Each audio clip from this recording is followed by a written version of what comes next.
एक बार एक अंग्रेज ने क्या किया कि बहुत सारी किताबें रखी और बुलाया अपने घर पे, ये देखो। अच्छा, नीचे रख दी उसने भगवत गीता सबसे आखिरी में, और सबसे ऊपर रखी बाइबल। ये देखो मेरी किताबें, इतना पढ़ता हूं मैं, सबसे ऊपर देखो बाइबल है। तो स्वामी जी मुस्कुराए, फिर बोला ठीक लगाया ना मैंने सारी किताबों को। उसने बेइज्जती करना चाहता था कि भगवत गीता नीचे कर दी आखिरी में, बाइबल ऊपर कर। स्वामी जी बोले बिल्कुल ठीक लगाया आपने, बहुत अच्छा लगाया है। हाँ? अच्छा, वो अंग्रेज हैरान हो गया, उसको लगा स्वामी जी बुरा क्यों नहीं माने अभी तक। तो स्वामी जी ने जवाब दिया कि आपने सबसे नीचे भगवत गीता को रख के सबसे अच्छा काम किया, उसको नीचे ही रखिए, क्योंकि वो फाउंडेशन है दुनिया की बाकी सारी किताबों की। जैसे ही आपने भगवत गीता हिलाई, बाकी सारी किताबें नीचे गिर जाएंगी, और जब तक भगवत गीता को फाउंडेशन रखोगे दुनिया चलती चली जाएगी। ये थे स्वामी विवेकानंद, महिलाओं को उतना रिस्पेक्ट किया करते थे। लेकिन एक दफ़ा, ये थोड़ी महिलाओं की कहानी सुनाता हूं आपको। स्वामी विवेकानंद एक दफा एक यूनिवर्सिटी में लेक्चर देने गए, तो वहां एक बहुत सुंदर लड़की थोड़ा दूर से, ये 3-4 लोगों से बात कर रहे थे, थोड़ा दूर से इनको देख रही थी। अच्छा, स्वामी जी पहचान गए थे कि देख रही है मुझको, लेकिन ध्यान नहीं दिए। वो खड़े होकर देखते रही स्वामी जी को, और ये 3-4 लड़कों के साथ अपना बात कर रहे थे। बहुत देर तक स्वामी जी ने देखा कि वो देख रही है। जैसे ही ये लड़के गए तो स्वामी जी उनकी तरफ मुड़े और प्रणाम किया। तो वो लड़की उनके पास आई और बोली, स्वामी जी। बोला जी। स्वामी जी, मैं चाहती हूं कि मुझे आपके जैसा एक बेटा हो, मैं आपके जैसा एक बेटा चाहती हूं, तो क्या आप मुझे एक बेटा दे सकते हैं? मैं आपसे शादी करना चाहती हूं, आप शादी करके मुझे अपने जैसा एक बेटा दे दीजिए।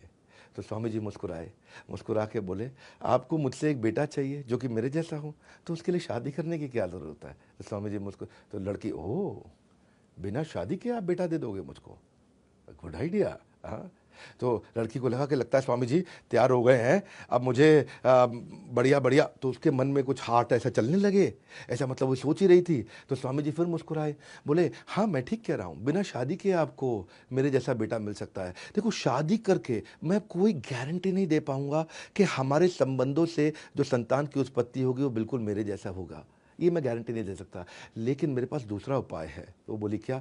वो उपाय ये है कि अगर आपको बिल्कुल मेरे जैसा बेटा चाहिए तो मुझे ही अपना बेटा बना लीजिए, मैं आपको अपनी माँ स्वीकार कर लेता हूँ, एक और बच्चा करने की क्या आवश्यकता है। वो लड़की बहुत हैरान हो गई, और उस दिन से स्वामी जी ने उनको अपनी माँ के रूप में देखा, स्वीकार किया, और वही औरत चल के आगे स्वामी जी की सबसे बड़ी शिष्याओं में से एक शिष्या बनी। ये थे स्वामी जी, जिनकी इंद्रियां हमेशा नियंत्रण में रहती थी। वो क्या कहते थे? हमेशा कहते थे कि if you can stretch a helping hand, do so, and if you can not then fold your hand. इसका अर्थ क्या हुआ? यदि आप किसी की मदद करने के लिए हाथ बढ़ा सकते हैं तो बढ़ाइए, और अगर मदद के लिए हाथ नहीं बढ़ा सकते तो कम से कम हाथ जोड़ तो लीजिए।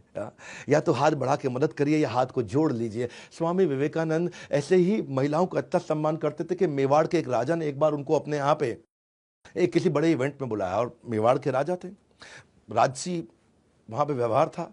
तो वो सब बैठे थे, और वहाँ पे कुछ महिलाओं का मतलब नृत्य गान सब चल रहा। तो कुछ महिलाएं अच्छा बढ़िया से डांस कर रही थी, अपना राजस्थानी स्टाइल में डांस कर रही थी। स्वामी विवेकानंद उठ के बाहर निकल गए। लोगों ने पूछा ऐसा क्यों? बोला, it is indecent to see a women dancing for my own fun. हाँ, अपने मज़े के लिए महिला को नाचते हुए देखूं, ये तो मेरा संस्कार नहीं है। सो इनका जो कैरेक्टर था वो बहुत पावरफुल था। एक बार स्वामी जी के ना आश्रम में उन्होंने नियम बना रखा था कि कोई औरत नहीं आ सकती है, और ये आई थिंक इट वॉज 1902 जून का महीना। ये बहुत बीमार थे, बहुत बहुत बहुत बहुत बीमार थे, बहुत सारी बीमारियां लग गई थी। तो इनकी माँ इनकी देखभाल करने के लिए आई, और स्वामी जी ने देखा जब मेरी माँ मॉनेस्ट्री के अंदर आ गई, यानी कि उस आश्रम के अंदर जहाँ सन्यासी ब्रह्मचारी रहते हैं वहाँ अंदर आ गई है, तो उनको बहुत गुस्सा आया। उन्होंने सारे शिष्यों को बुलाया, बोला मेरी माँ को ले जाओ यहाँ से। तो उन्होंने बोला नहीं, आपका ध्यान रखने के लिए आई, आप इतने बीमार हैं। बोला रूल इज़ रूल, सबके लिए बराबर रूल है। हाँ, ये मेरी माँ भी अंदर नहीं आ सकती है। तो उनकी माँ भी ब्रह्मचारी आश्रम तक चली गई, और 39 साल की उम्र में उसी साल अगले महीने उनका देहांत हो गया।